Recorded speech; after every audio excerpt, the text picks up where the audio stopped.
આજરોજ ધરમપુર કોંગ્રેસ સમિતિના પ્રમુખ ભારતીય જનતા પાર્ટીમાં જોડાયા છે.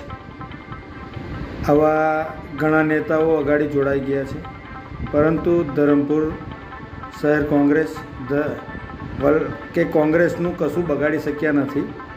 અને આના પરથી મિત્રો એક વાત સ્પષ્ટ સાબિત થઈ જાય છે કે છેલ્લા 35 વર્ષ ઉપરાંતથી 35 વર્ષથી જે ભારતીય જનતા પાર્ટીનું ગુજરાતની અંદર શાસન ચાલી રહ્યું છે અને છેલ્લા 2014થી પ્રદેશની અંદર ભારત સરકાર ભારતીય જનતા પાર્ટીની છે. તેમ છતાં આ વસ્તુ એક સિદ્ધ કરે છે કે કોંગ્રેસ 130 વર્ષ જૂની પાર્ટી છે, એનું ભારતીય જનતા પાર્ટી કશું બગાડી નહીં શકે. અને ભારતીય જનતા પાર્ટી પાસે એવા કોઈ નેતા પણ નથી અને એમની કોઈ એવી હેસિયત પણ નથી કે જે સ્વયંભૂ પોતે કંઈક કરી શકે. તમે વિચાર કરો કે ધરમપુર હાલમાં જ નગરપાલિકાનું ઇલેક્શન થયું, તેની અંદર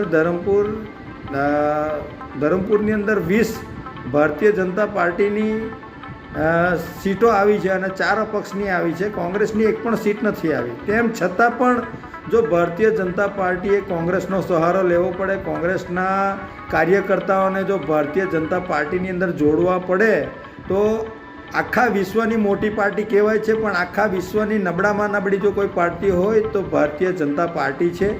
અને જે આવા અવારનવાર ગતકડા કરે છે એનાથી કશો ફેર પડવાનો નથી. આના જેવા કેટલાઓ પણ કાર્યકર્તાઓ ભાજપમાં જોડાશે, તેમ છતાં પણ કોંગ્રેસનો વાળ પણ વાંકો થવાનો નથી. જય કોંગ્રેસ.